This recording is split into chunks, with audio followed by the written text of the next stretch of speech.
He's making a list and checking it twice. He's gonna find out who's naughty and nice. There's still time to redeem yourself. Yes, you can make my nice list. You really can if you try really hard. Well, see, that's just it. You're going to have to try really hard to make this nice list. Merry Christmas, everybody. Welcome to the nice list. Now, we spent 3 months putting holiday offenders on the naughty list, and so now it's time to spotlight the things that we love about Christmas. Now, today we have two very, very special guests on for this nice list episode, and it's my daughters, Logan and Fallon. They're joining me remotely from their homes, and I'm super, super excited to get these ladies on the show, and we're about to have an awesome time. So let's hear from the eldest. Let's hear from Logan. Logan, welcome to the show. Hello. Hello. Thank you so much for coming on. Tell us just a little bit about yourself and let everybody know what you have going on in your little neck of the woods. Yeah. So coming to you from Bend, Oregon, where it's very wet and cold and rainy, but lots of snow on the mountain. Sure. So feeling very Christmassy in the spirit. Like you mentioned, oldest daughter. So 30. Like I said, live in Bend, Oregon with my husband and our dog Cooper, who is at my feet. So very excited. And I think I have some good nice lists to add. So I bet you do. I'm excited to have you on. And please say hi to Cooper, who is one of the goodest boys in the whole world. The bestest boy. He's one of the bestest boys in the world. All right. He just got a haircut. Does he need a haircut? No, he just got one. Oh, I bet he's so handsome. He is. Okay. Well, Fallon, my youngest, please say hi to everybody and tell us a little bit about yourself. Hi, everybody. Fallon, youngest, almost 29. Jump scare. I am a dental assistant. I have 2 puppies, but they're not in this room right now because that would be utter chaos. Sure. But I also have very good nice list topics because Christmas is a big deal in this family. So I'm super excited to share that. You know what? Christmas is a big deal in this family. And I have no doubt that you guys are both going to make me look like crap today because... that was the goal. Yeah, we actually called each other before this. I knew it. I should have known that you guys were conspiring against me. I should have known it. But you know what? That's cool. That's cool. Yeah, I want you guys to be smarter than I am, and I think y'all both pulled it off. Anyway, we don't mess around here on the Christmas Everyday Nice List. We're going to get right into it. Okay, so I'm going to flip a coin and see who's going to start this off between you guys. It's not going to be me. We're going to go ladies first. So heads, it's Fallon. Tails, it's Logan. So it's Tails, Logan. Let's hear what you've got first on your nice list for Christmas. Tails never fails, baby. Tails never fails. Okay. So I have a few, but I think I'm going to come out the gate with my favorite. And this is something that I know is very traditional and held very close to lots of people's hearts in all family Christmas traditions, but I know especially it's one that I just always remember being there, as Fallon and I were growing up as kids, and and I think that it's a good one. It's opening a gift on Christmas Eve. Solid. Very nice. Nice list, right? I have to say what our gift always was. Yeah. So traditionally in our house growing up, the Christmas Eve gift was always matching Christmas jammies. Yep. Right. Yep. And I just, I think it's great. I've seen some controversy on getting Christmas jammies on Christmas Eve because what if you want to wear your Christmas jammies leading up to the whole entire holiday or whatever. Exactly. Which, okay, but who says why can't you wear Christmas jammies after Christmas? You can wear them year round. Yeah. I say you wear them until you either outgrow them or They just until they are so holy that they're just non-existent anymore. Yeah. And then you go buy a new pair. Yeah. So exactly. yeah, our Christmas Eve gift was always Christmas jammies, and they were always. I feel like I'm remembering that they were always, Fallon, correct me if I'm wrong, under a different tree. Like we always had multiple trees growing up. We're always on bonus room Christmas tree was like the Christmas day, Christmas morning, Christmas presents tree, right? And then we had the living room Christmas tree that had the Christmas Eve jammies underneath it. Right. Yeah. That was fun. Yeah. So I feel like that's my favorite one. That's the one I've been thinking about, and I just keep coming back to it. And I feel like I've seen so many different traditions of how people do this. And one of my favorite ones that I'll talk about is I've seen where people will do like a Christmas jammies, which I like. Obviously, that's our tradition. But I've seen it where they make it into like a movie box. So there's like, you open your Christmas present and it's like jammies, but then there's also like popcorn and a candy and a Christmas movie in there. And I think that's so cute because like then you're just doing like a Christmas movie, Christmas jammy party on Christmas Eve. I think that's super cool because movies on Christmas Eve, Christmas Eve is the best time to watch a Christmas movie. You know, Because absolutely. what else are you doing? You're just waiting for Santa. You're just waiting on Santa. What else are you going to do? That's awesome. Watch Christmas movies in your jammies. That's what you're going to do. And you drink hot chocolate and you eat whatever crap food that you got sitting around, whatever snack food you happen to have on hand, and you just make a night out of it. Amen. Ashley's Chex Mix. That's what I mean. Chex Mix is the bomb. Love it. Love it. Awesome. Hey, you know what? Logan with the heavy hitter, like right off the bat. Coming out strong. Man, coming out of the gate. Oh, that's awesome. Go. Okay. Hey, okay, Val, what do you have up for your number one nice list entry? Hear me out. Snow cream. Ooh. And not the snow cream that you buy at the local Walmart. I'm talking you go outside, you scoop up some snow, you add some sugar, some vanilla, mix it all up, stick it back in the freezer, homemade snow cream. Oh. And Logan and I used to make this, God, well, we've made it together too, Dad, but Logan and I used to make this all the time, and we'd add different like food colorings and make it all different cool colors and stuff like that. And I just remember snow cream, and I love snow cream. I can vividly picture. It will remain on my nice list for sure. I can vividly picture the bowl that we used to always use, Fallon. Do you know what Yes. It was always the same bowl. Yeah. How cool. But yeah, is just that? don't scoop the yellow snow. Yeah. Gotta get the fresh snow. I love snow cream. Oh my gosh. Look, y'all's Aunt Tammy makes the meanest bowl of snow cream that you've ever had in your life. Not even kidding. Wait, Different ingredients? What does she put in it that makes it so much better? I wish I could tell you. I really don't know. I'll have to ask. Get her on. Get her on. She's going to be on one of these days, but I'll have to ask her what her snow cream recipe is because it is very, very, very good. Yeah, I want to know. Man, that's great, Val. That's awesome. What a great. See, I told y'all. I'm going to say something like, "Oh, I like whatever," and then y'all pulled out all the cool stuff. This is cool though, because we got to think about stuff that we did, clearly different generations, but Sure. It's a whole bunch of different stuff because we're younger and we had different times growing up. So it was cool to like hear all your podcasts and what you've put out. And then like we're sitting down and thinking, I'm like, okay, we agree with everything Dad said because clearly he raised us, like we all did it together, but there were other things that we could add on that was different than what you are used to. So it was cool. Totally. All right. Well, we're going to get to my first entry on the nice list for today. And my first entry is people who leave up their Christmas lights after the first of the year. Mm-hmm.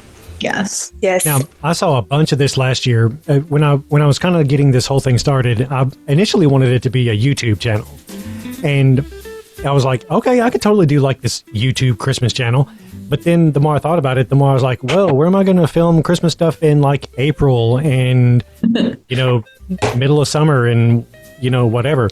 But at the time, I was thinking it was going to be a YouTube channel. So, I was going out in like January and just riding around, and there was still like a ton of people that had Christmas lights up. And, that's like one of my big things anyway. I love going out and looking at Christmas lights. And I was still able to do that last year in January. I was like, oh, I think I'm going to do a YouTube channel. And it was never going to happen. But the podcast, worked. But, just going out because I kind of go through like this, like post-Christmas, like slump where, you get into January and it just looks like crap outside all the time. And, it's like cold, but it doesn't really snow. It's just like really cold just to be cold. So just to get out and see people who still have Christmas lights up on their house, that kind of gives me like a little rejuvenation, period. And I'm like, oh, these guys still have Christmas lights up. And, I just think that's like the coolest thing in the world to be riding around in like almost February and people still have Christmas lights up. It's like that lingering Christmas spirit. Totally.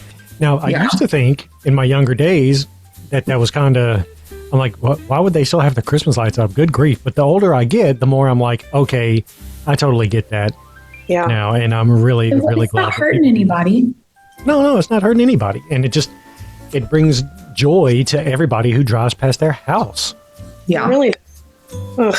Yeah. I think it's dumb. We live in our neighborhood. Our HOA has like this rule where you can't leave them up past a certain day. And I'm like, who made that rule and why? Yeah. I'm going to write a letter. Yeah, some Christmas Karen.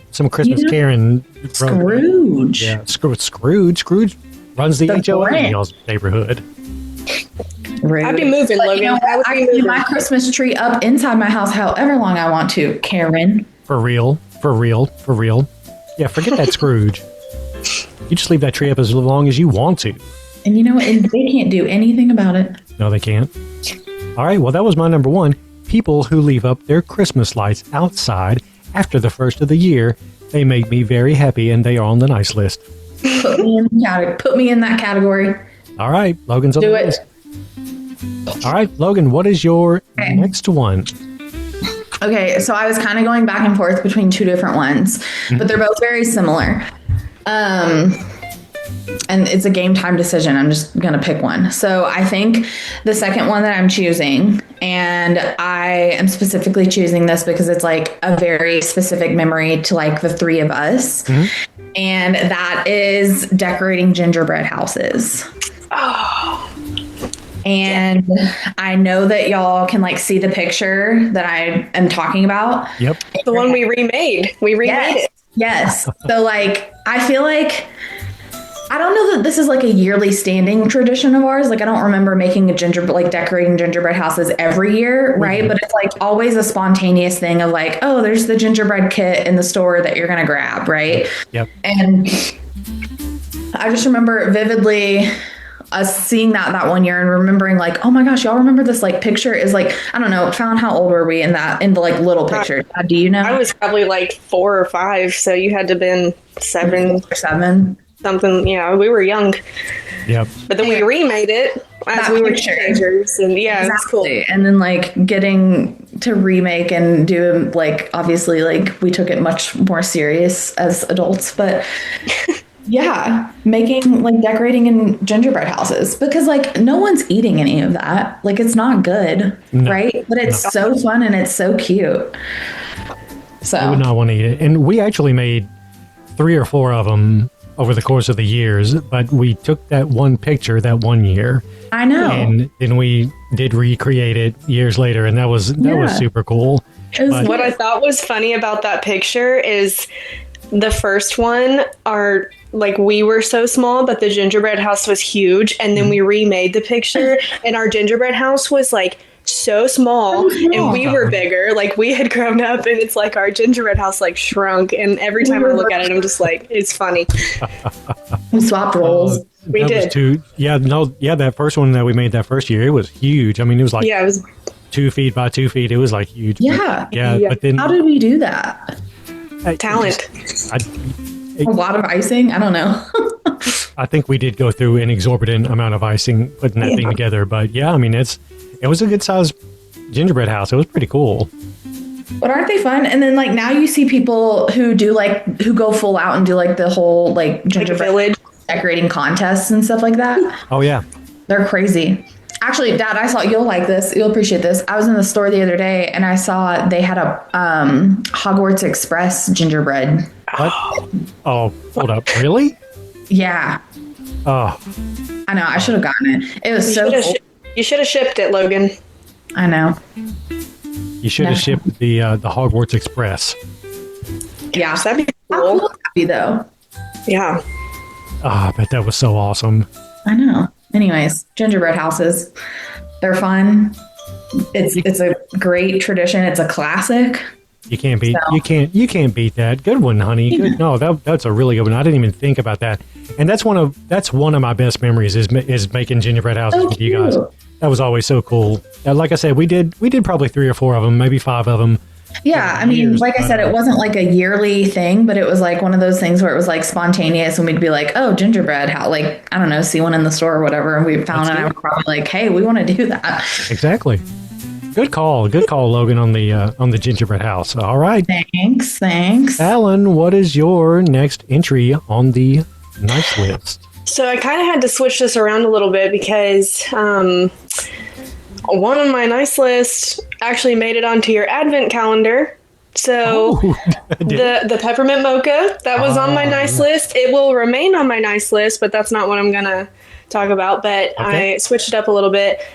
And this is kind of controversial because some people love them and some people despise them, but live Christmas trees. Okay.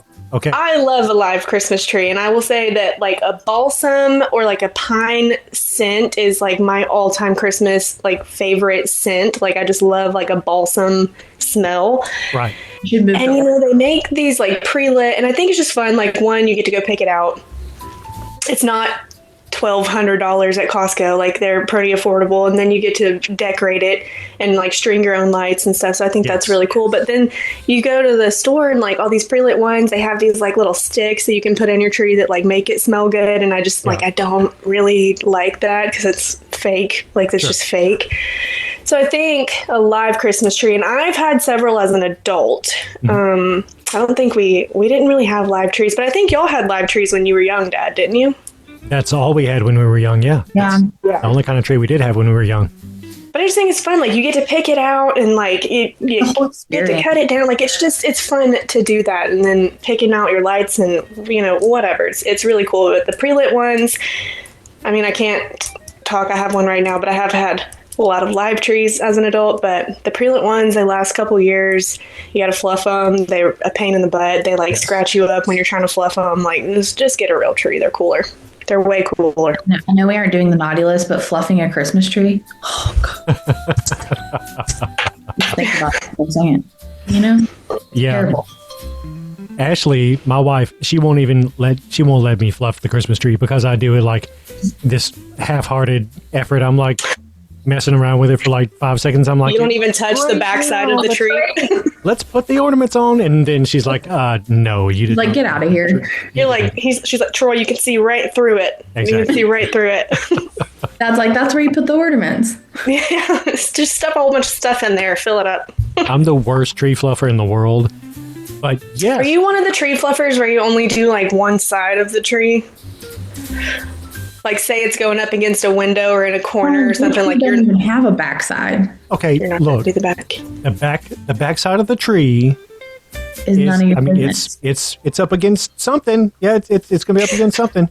People aren't going 360 around the tree, so you know, I do pay less attention to the backside of the tree than I do to the front of the tree. Yeah, I'm not gonna lie, I also do that. Don't look at the back of my tree. It's none of my business. What is wrong with you? It's none of my business. The side that I can see sitting on my couch looks beautiful and looks great, and that's all. That's my business. The back, not my business.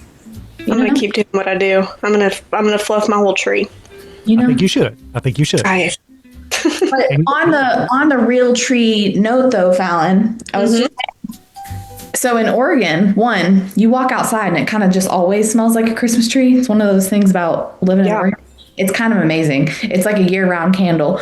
But 2, you know how like, I don't know, most places, if you go and get a real tree, they have like the real tree, the Christmas tree lots where you can like go and buy a tree. And I don't know what, it's still like $60, $70 usually. And I think it just depends on what size you get and what type of tree you get. Like they have like firs and pines and different ones. But I mean, I think they're pretty affordable. Tree. But yeah. But I see what you're saying. But in Oregon, fun fact, you can buy a $5 Forest Service land pass, and you can go cut down your own tree wherever you want. $5. Wow. Really? Isn't that cool? Yeah, that is cool. You can go anywhere on like Forest Service land, anywhere on like National Forest Service land, and you can cut down a tree, and all you have to do is do the like $5 pass donation. And yeah, so like it's so fun to see. Like usually, I don't know, I feel like everybody uses like the day after Thanksgiving as their like marker to like put up their Christmas tree. Yep. Not me, I did that before Thanksgiving, but it's so fun to like drive around town like the weekend after Thanksgiving, because everybody, and I mean everybody, has a tree on top of their car. Oh, that is awesome. so cool. Like they're coming back from like driving out a little bit, out of town to like go towards to the National Forest Service lands, and they all come back with the tree on top of their car. And it's like I don't know, it like warms my heart, because it's like, oh, it's time. Yeah. Everybody's, what everybody's doing this weekend. So Well, I feel like if Tennessee if we had forests in Tennessee that sprung up balsam pines, I'm sure we'd have the same thing going here, but we just have a whole bunch of crappy trees that leak sap all over your car. So But anyways. you can pay $5 and just go cut down any tree you want out of the forest. yeah, $5. I think there are like certain quote unquote rules. Like you have to be so far off of the street, like off of the road. And then they also have rules, because basically like not only are they like thankful that people do this, because it helps like healthily thin out the forest, right? So like you're not supposed to pick trees that are over a certain height, because then those are like obviously very mature trees, and like you don't want to cut down that, and things like that. So there are certain rules, but nothing that's like within, like it's all within reason. Like you wouldn't probably do it anyway. So yeah, $5. Isn't that crazy? I think I would cut down a new one every month and just have my house smelling like pine tree like all year long. And you could. that's what I was thinking. I would keep a tree year round. Yeah, you could. That's pretty neat. But yeah, live trees is on my nice list for sure, and will remain there. Good call, Fallon. That is also on my nice list as well. And okay, so we're going to get to my next entry on the nice list, and I don't know. I think I would just say Christmas Eve is on my nice list, and I'll unpack that a little bit. So, when Christmas Day comes and you're opening presents and you do all the food and everything, and then it's just kind of over, unless you've got other people's houses to go to. But like the main thing, the main people that you spend time with, first thing on Christmas morning, you do your thing, you open up the presents, you eat a little bit of food, and then it's just kind of done. And everything after that is kind of anticlimactic. So there's like this kind of, that's basically the end of the Christmas season. There's a finality to Christmas on Christmas Day. Right. Everything is so much better on Christmas Eve. The hot chocolate tastes better, and then the movie is that much funnier, and then the Christmas music just sounds better, and the lights look better, because because it's, you're almost there, you're almost to what the whole season is about, and there's even as you get a little bit older, there's just a kind of feeling of anticipation on Christmas Eve. You still have something to like look forward to. Exactly. And the season's not over. That's the ultimate moment in the season, really, is Christmas Day. Now, you never want to forget the meaning behind Christmas Day, and but like I said, there's kind of a finality that comes with Christmas Day. You're like, well, I guess that's it. The whole thing's over with now, and I hate that feeling. I really do. I don't like that feeling.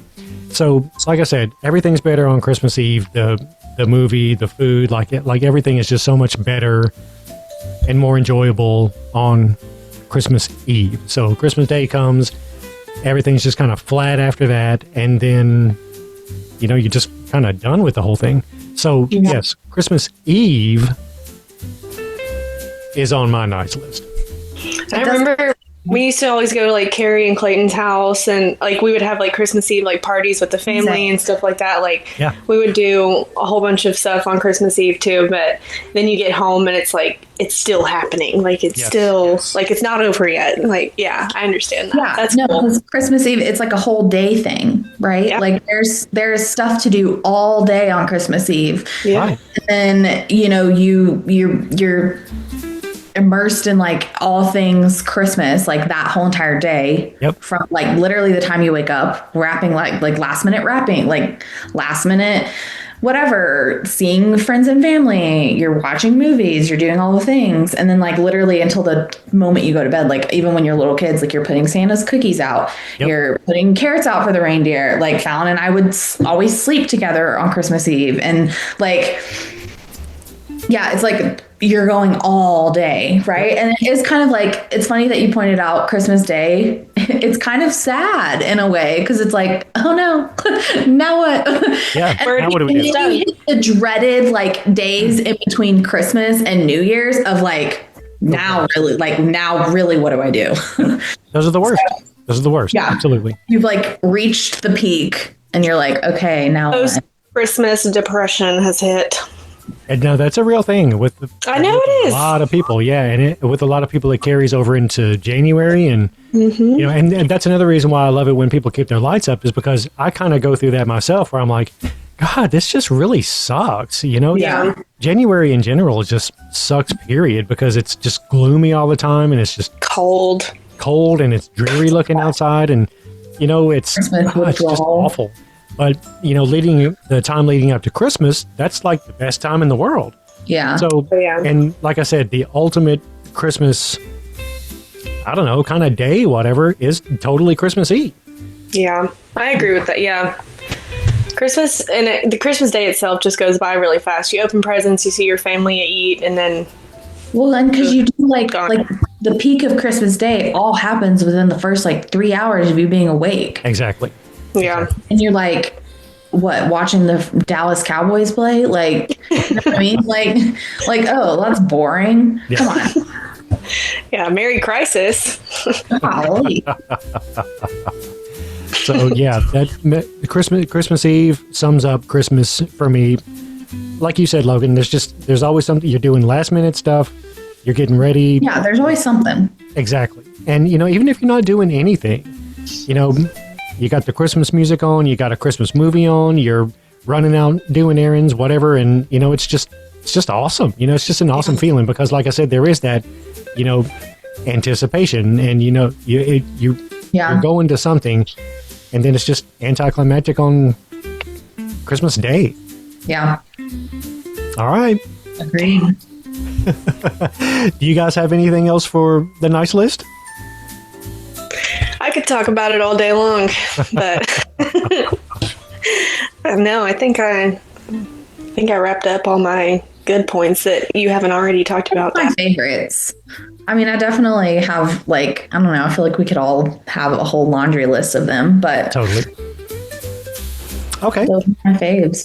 Well, we are going to go ahead and wrap it up then. That was the nice list. We're going to have one more nice list episode before Christmas. And, but I have really, really been looking forward to having you guys on to my show. And this has been so much fun. And you are going to have to do it again with me. And really, really looking forward to having you back. I love you both. And now the whole world knows who you guys are and what you have on your nice list. So thank you both so much for coming on. Thank you for letting us. We love you. Yeah, we love you. And I don't know, do I get like the medal for being the first daughter to find the podcast? You know what? I'll give you a medal for that. That's why I got to go first, right?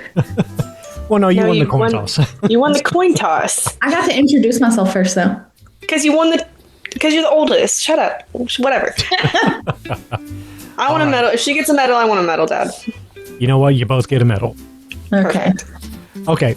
Christmas. Anyway, we are out of here. This is the Christmas Everyday Nice List. Like I said, we're going to have one more episode. And then after the new year, we're going to resume our weekly Friday episodes. So everybody tune in for that. And Merry Christmas, everybody. Merry Christmas.